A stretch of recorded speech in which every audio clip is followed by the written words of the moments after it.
வணக்கம். கதைகள் சொல்லும் கருத்துகளுக்காக உங்கள் ராஜி. இன்னைக்கு என்ன கதை பார்க்க போறோம்னா, குரங்குகளும் நந்தவனமும் அப்படிங்கிற கதை தான் பார்க்க போறோம். வாங்க கதைக்குள்ளார போகலாம். வணக்கம். கதைகள் சொல்லும் கருத்துகளுக்காக உங்கள் ராஜி.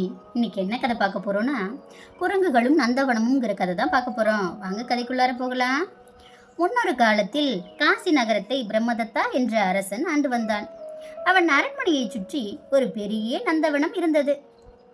அதில் கண்ணை பறிக்கும் நிறங்களுடனும் மனதை மயக்கும் மனங்களுடனும் வகை வகையான பூச்செடிகள் வளர்ந்திருந்தன.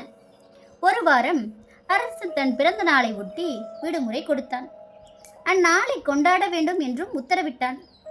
அந்த நாடு முழுவதும் நாடகம், நடனம், வேடிக்கை, விளையாட்டுகள் என பல வகையான பொழுதுபோக்குகள் நடந்து கொண்டிருந்தன.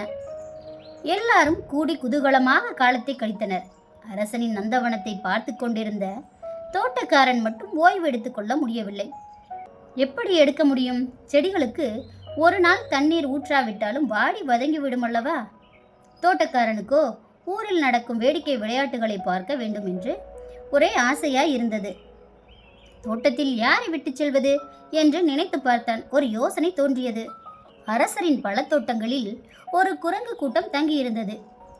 குரங்குகள் ஒரு வேளையும் செய்யாமல் அரசர் தோட்டத்தில் இருந்த பழங்களை தின்று வாழ்ந்து வருகின்றது. ஏன் அவை சில நாட்கள் அரசரின் பூந்தோட்டத்திற்கு தண்ணீர் ஊற்றி உதவி புரியக்கூடாதா என்று நினைத்தான்.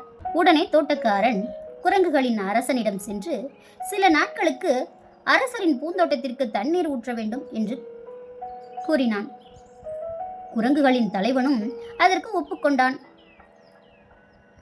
தோட்டக்காரன் ஊர் மக்களுடன் கூடி குதூகலமாக காலத்தை கழிக்கச் சென்றான். குரங்குகளின் அரசன் தன் பரிவாரங்களை கூப்பிட்டு, அந்த தோட்டக்காரர் சொன்னது உண்மைதான். நாம் அரசரின் பழத்தோட்டத்தில் உள்ள பழங்களை தின்று வாழ்ந்து வருகிறோம்.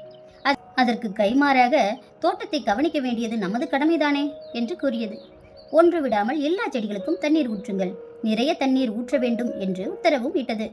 எல்லா குரங்குகளும் அப்படியே செய்கிறோம் என்று உறுதி கூறிவிட்டு தண்ணீர் ஊற்றும் வாளிகள், தொட்டிகள், பானைகள் அனைத்தையும் எடுத்துக்கொண்டு கிளம்பின. குரங்குகள் செடிகளுக்கு தண்ணீர் ஊற்றின. ஊற்றிய தண்ணீர் வேர் முழுவதையும் நனைத்திருக்குமா என்று கேள்வி பிறந்தது. ஒரு குரங்கு கட்டாயம் வேர் முழுவதும் நனைந்திருக்கும் என்றது. மற்றொரு குரங்கோ நனைந்திருக்காது என்று வாதாடியது. இச்சண்டை வளர்ந்தது. செடிகளுக்கு தண்ணீர் ஊற்றிய பாடில்லை. ஒரு குரங்கு குட்டி குதித்து எழுந்து, நான் ஒரு அறிவுரை கூறுகிறேன், கேட்பீர்களா என்றது.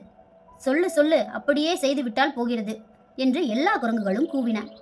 நிலத்துக்கு அடியில் இருக்கும் வேர்கள் எவ்வளவு தூரம் பரவியிருக்கும் என்று யாரால் சொல்ல முடியும்? தண்ணீர் ஊற்ற வேண்டும்.